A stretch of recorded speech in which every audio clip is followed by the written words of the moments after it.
Key issue 1. Where are cultural groups distributed? Okay, so key issue 1. First, we're gonna go over the vocab. All right. So the vocab for this is just gonna be 4 little sentences, which is gonna go over habit, custom, folk culture, and popular culture. Okay. So starting off with number 1, um, habit. A repetitive act that a particular individual performs, such as wearing jeans to class every day. So, there are many different types of habits, whether it's good, bad, um, like good, bad, whatever. So what, like as it says, one example could be wearing jeans to class every day. That could be a habit that you do every single day, or that you just have that close. Anyways, another example could be like biting your nails, which is a really bad habit for me. Okay, whatever.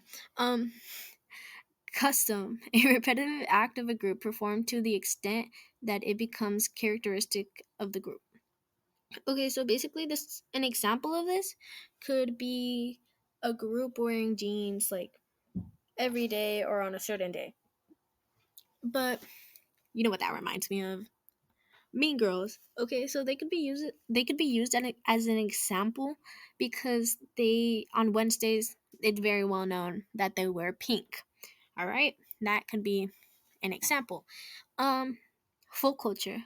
Culture traditionally practiced by a small homogeneous rural group in relative isolation from other groups. So it doesn't mean like they're not like based off in the city, or like that they're like towards like that more like city girl guy life, you know? They could it's mostly like they um anyways, that they they're like towards the outskirts, and they're like living with like a lot of land, like I don't know, like places on farms or something. Moving on. Popular culture. Culture found in large heterogeneous society that shares certain habits despite differences in other personal characteristics. Excuse me. So basically, popular culture is very well known, as you may or may not know. Hopefully you do. But it could be like a very well known brand, like Nike shoes, like, or just a brand in general. Nike, like it's freaking huge. But um, that could Nike could definitely be used as an example, considering how like big the brand is and how like well known it is. I'm like almost certain that you go up to one person, like someone, and they'll definitely know what Nike is. So, that could be an example. There's also like other examples, like different brands, well-known brands, or like I don't know, like a brand of, I mean, clothes, and like so on and so on. All right. So, culture, social media, and geography. Culture was talked about in chapter 1, but it continues to talk about it in chapter 4, discussing customary beliefs and social forms. So, the first thing on our list is wine geography. So, basically, wine geography is a distribution of wine production of both environmental and cultural elements. So, it's basically explaining where the wine was made, um, like the climate, the soil, and like actual like physical characteristics of it. Excuse me. Okay, so the map, it's basically showing like where the um where the wine production is. So it on the very dark parts of it, the dark purple, it looks blue to me, but the dark purple, such as America, China, and so on and so on.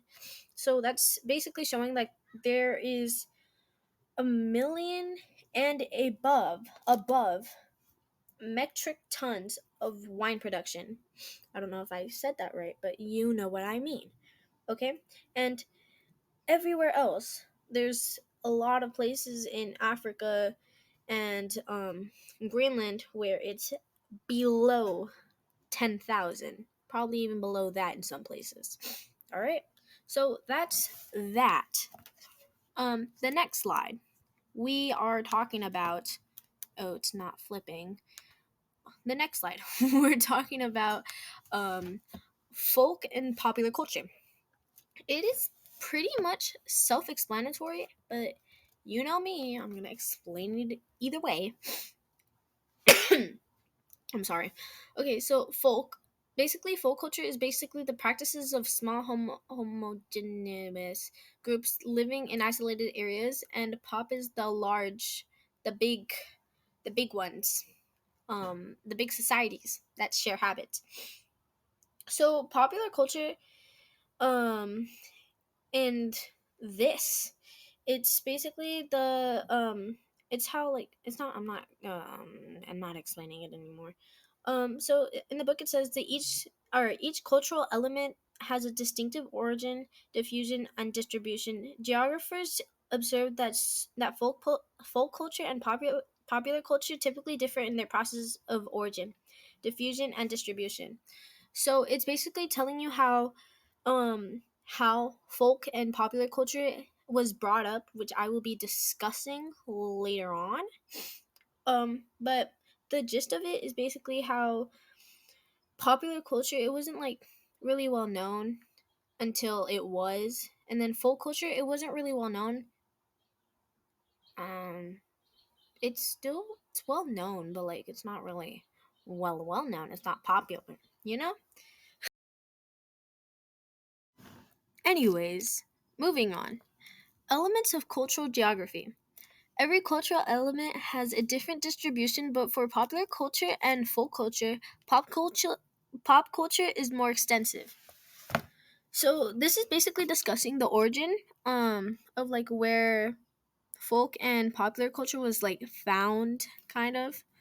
Okay. So in the description, it says folk culture doesn't exactly have a specific origin because it is unknown, while popular culture can be traced back to developed countries such as North America and Europe.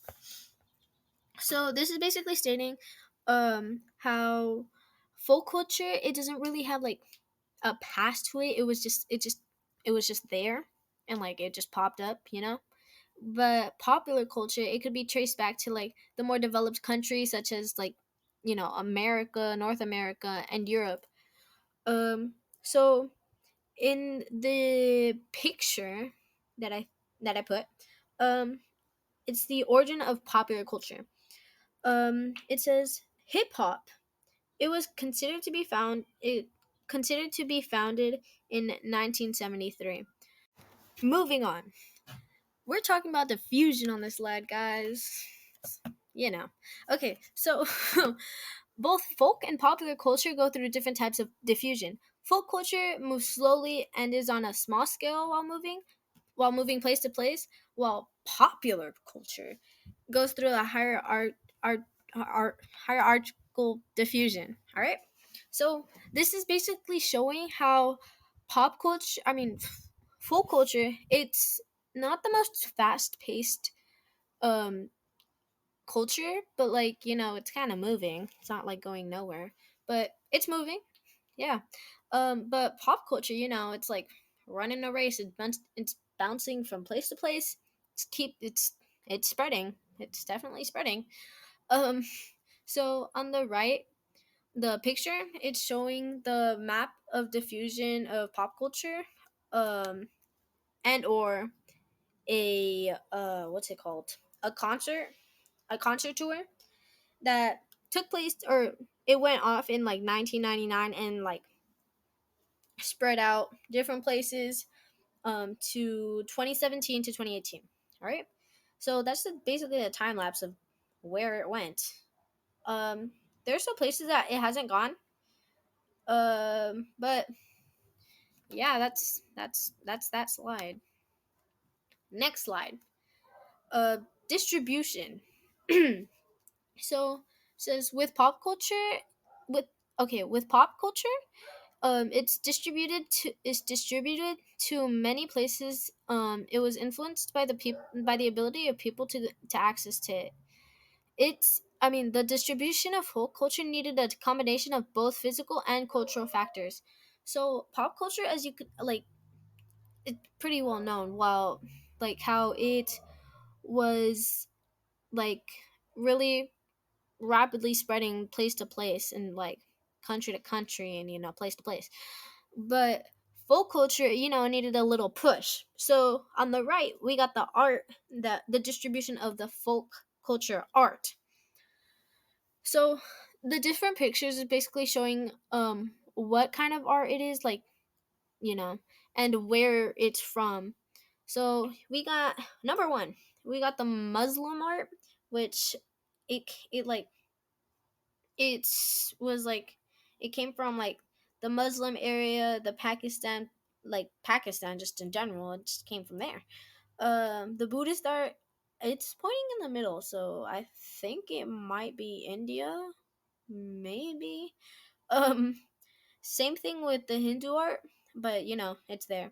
And then the folk regionalist, it's in blue if you can't see, but it's very like out there and like colorful, but it's there. So that was basically the distribution of the folk culture art. It's very kind of self-explanatory why pop culture didn't really need a push, because it was already out there. It did not need a push. Anyways, so that's basically the distribution of that. All right, guys, we are talking about the diffusion of electronic communications. Isn't that fun? All right. So, anyways, popular culture was diffused rapidly in the 21st century, mostly through electronic medium. That let me, you know. So basically, it's saying how like in the 21st century, once we hit the 21st century, um, phones, electronics, TV, it was like very well known. All right. All right, guys. So in the 21st century, cell phones diffused really quickly, and that increased the cell phone count by a lot. So it was in 2005. It was only 338 people that had a phone out of 1,000 people. 1,000 people. Can you believe that? So now, right, like in 2017, it went from 338 to 1,047. All right. To me, that's kind of surprising if, like, whatever. So, if I get this right, in the span of how many years? Like, 12 years, give or take? Yeah, 12 years. They like increased by 709 phones. Can you believe that? Like, well, that really took off. Anyways, so on the right, moving on to on the right, it's showing cell phone service in Africa. Um, the darker areas is the 75 or the percent lacking electricity. And in the darker areas, it's basically showing that the 75% and above of people or homes lacking electricity, and the lightest is below 25. So basically, being in the dark is bad this time. But yeah. Okay, moving on. Most popular social network, guys. All right, so in the beginning of social media, mainly developing countries were many popular networks. That kind of makes sense. So there were a lot of popular networks while countries were developing, or when some were already like developed more than others. But you know, Facebook, man, oh man. Um, so in over the years from 2009 to 2018, it still takes first place in the world. You know that, like, damn. So on the maps on the right, or kind of in the middle, it's basically showing like the most popular network, the top one being 2009 and the bottom one being 2018. The pink in the top, let's play I Spy. The pink in the top, guess what that is? OMG, that is Facebook. All right. So Facebook was very well known in 2009, as it, like, it was. The second biggest has to be Russia, or the yellow in Russia, V con. Yeah, I'm not even gonna say that. So that in 2018, the one in Russia and like around that area, it still remained the same, but in but for Facebook, you can tell that it it went out. It went out. Still, it took over like the entire like North America, South America. So I don't see any other color over there. If I don't know if that's just me, but that really took over most of the America, North and South America. So that is that. And this is basically the map showing it.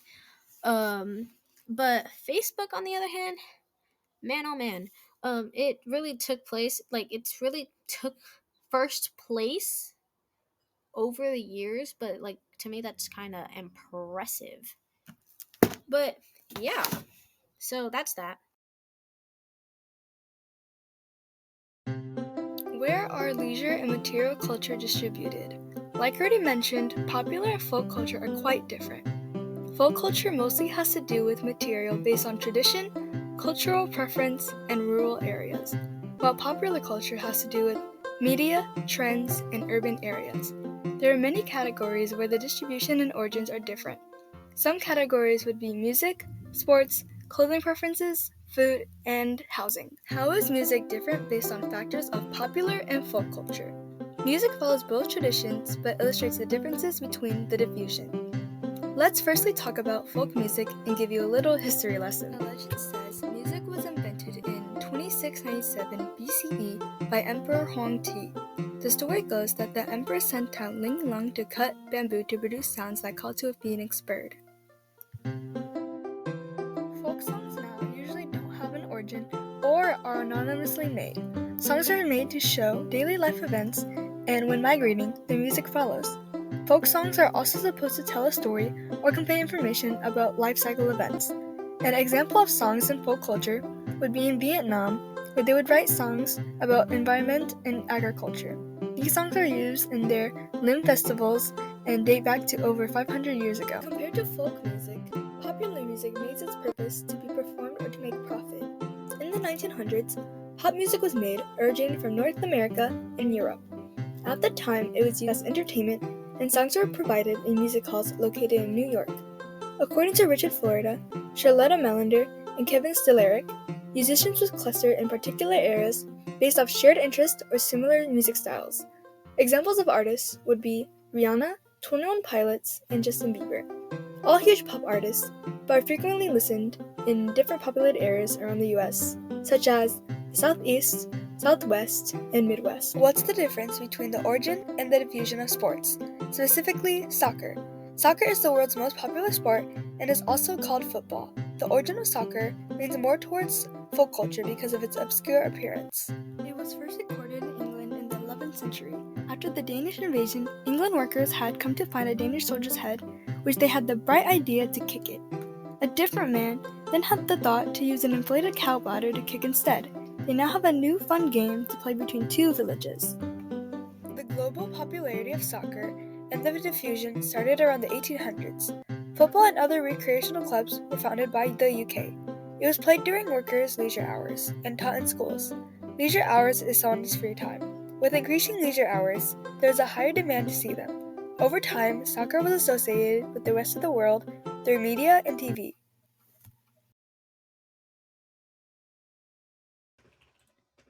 How is popular culture distributed? Popular culture isn't distributed the same around the world. An example of this is that some areas have lower income, which means they can't afford amenities like cell phones or computers. TV is one of the most popular ways popular culture can diffuse. The average human watches 4.4 hours of TV a day. Popular sports, TV shows, and global competitions can be diffused through TV. The spread of TV can be tracked from the 20th century, from North America to developed countries, and finally to developing countries. The United States dominated TV entertainment. It only started to become universal in the early 21st century. On the other hand, the internet has been diffusing at a much faster pace, also making the internet more global and losing concentration in the US. What is social media and interconnectivity? Social media has existed since the 21st century after electronic media was created. The US once again had the most users of platforms like Facebook and Twitter. Social media originated in the US, but is diffusing to the rest of the world. An example of social media diffusion is Facebook, which was founded in 2004 by Harvard University students. The majority of Facebook users were concentrated in the US, but over time diffused to other countries.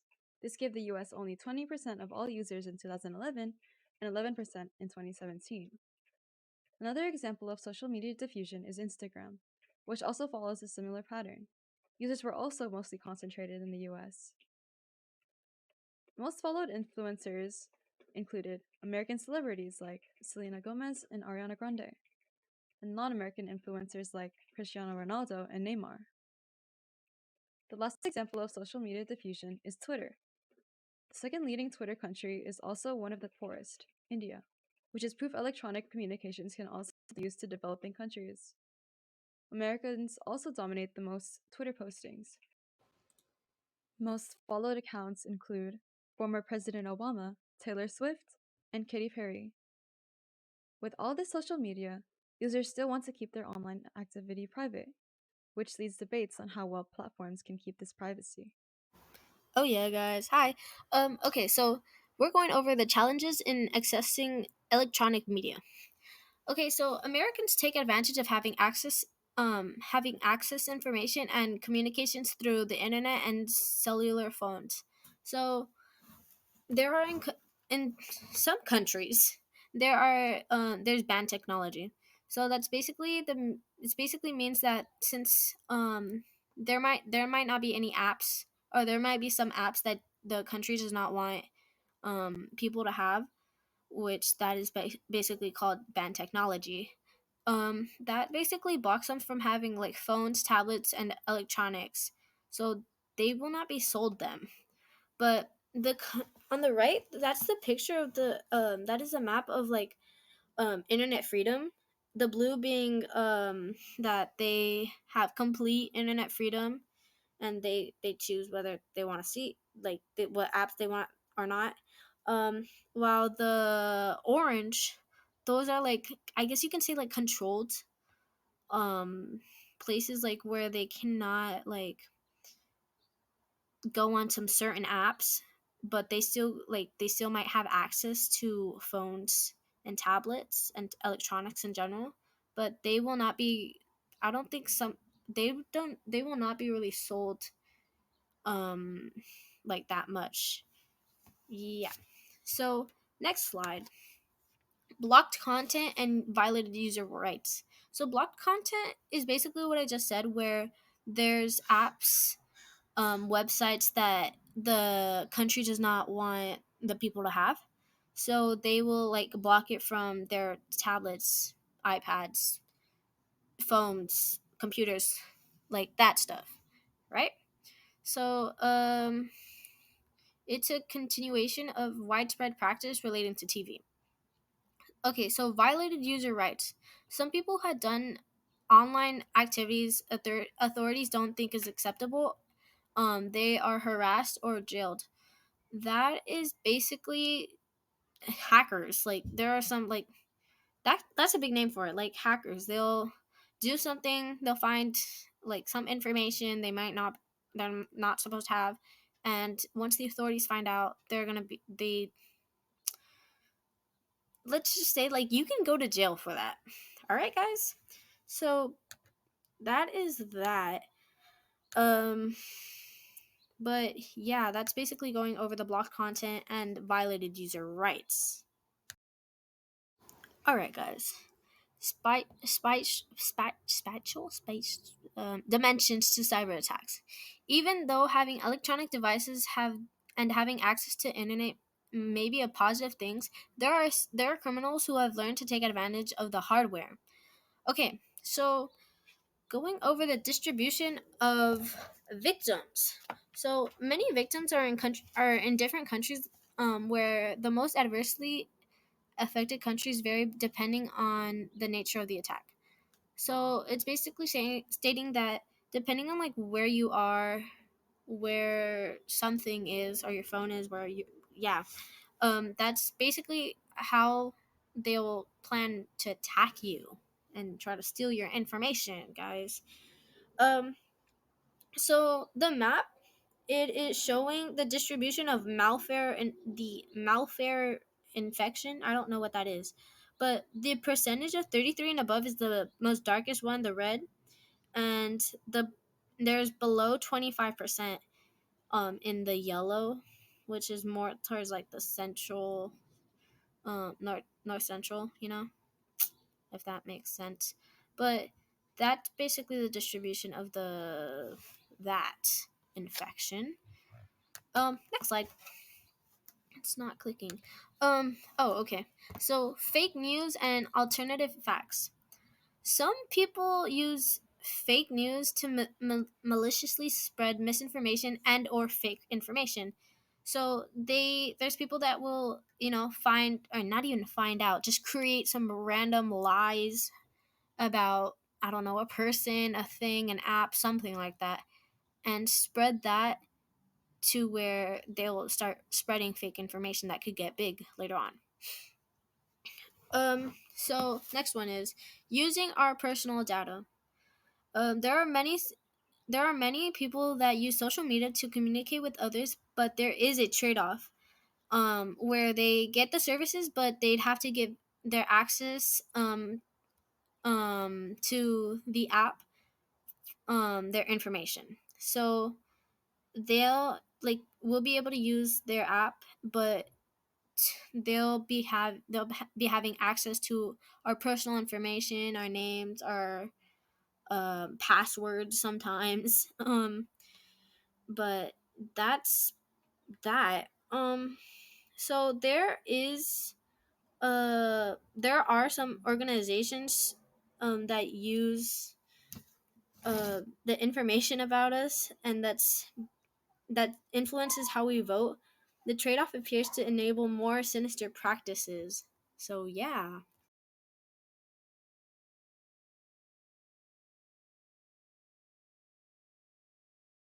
In recent years, there have been attempts to maintain folk culture as popular culture starts to overcome today's society. An example of folk culture that has been struggling to maintain itself is the Amish people. The Amish people are known to live in the rural areas trying to preserve an 18th century lifestyle. A good number of Amish people settled in Lancaster County with a population of 37,000. Though popular culture has been pressuring their traditional practices, the Amish have been able to maintain a significant position in 19 states with only 250,000 followers. In Amish tradition, every son is expected to receive farmlands when they reach adulthood. It has been getting increasingly harder to find arable lands in Lancaster County, so the Amish have decided to migrate to Kentucky where farmland is cheaper. This migration has made it difficult for them to maintain their culture. Moving on, I'd also like to discuss how popular culture diffusion has resulted in the spread of Western perspectives. Traditionally, a woman is seen as submissive to her husband, mostly performing household chores. But recently, popular culture has challenged this idea. An example of this situation is due to the shift in Indian marriage customs. A dowry is given to one family to another as a sign of respect. Traditionally, it would be the groom giving a dowry to the bride's family. Though recently in the 20th century, it changed, so the bride's family would provide the dowry to the groom instead. If this dowry went unfulfilled, the bride could be cast out into the streets, some even going as far as to commit violence against women due to dowry disputes. What does the future for folk culture look like? In present times, folk culture has been subject to change due to cheaper alternatives throughout migration. For example, the draw to Western films, building costs, and cheaper non-traditional clothing. These changes are very apparent. taking over most of these folk traditions, thus making society struggle with preserving different cultural identities. What is cultural homogenization? A lot of popular culture includes modifying the landscape to experience it, unlike folk culture, where you experience it through the natural environment. Cultural homogenization is when popular culture spreads and it absorbs folk culture's diversity. Popular culture can impact the landscape, natural resources, and local businesses in a negative way. An example would be golf, which will be explained later on. Uniform landscapes. Popular culture results in uniform landscapes. This is when an expression of a trend in one location is visibly similar to another.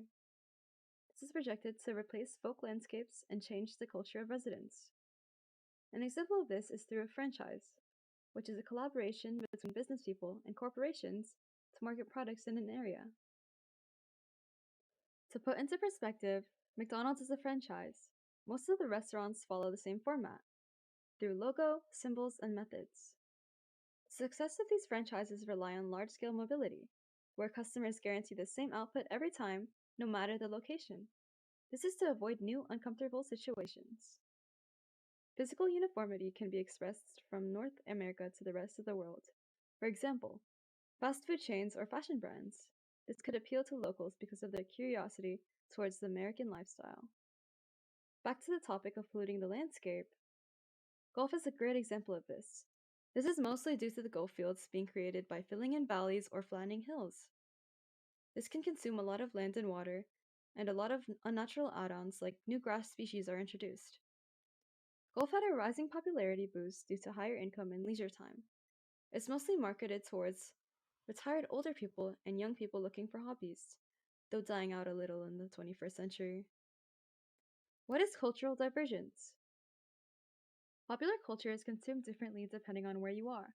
For example, if you live in a rural area, you are more likely to take a more conservative approach to popular culture. Whereas if you live in an urban area, you are more susceptible to more liberal forms of popular culture. Like rural residents would prefer country music, whilst urban would prefer pop. What is a vernacular region and how can they be differentiated? A vernacular region is an area people think exists as part of their cultural identity. For example, the South or Midwest. Cultural differences in these areas can be observed through social media, where Twitter users in the South use the word church, whilst in the Northeast they use the word beer more often. Culture can also be consumed at an individual scale. Age, gender, ethnicity, and even place of residence can affect how you consume popular culture.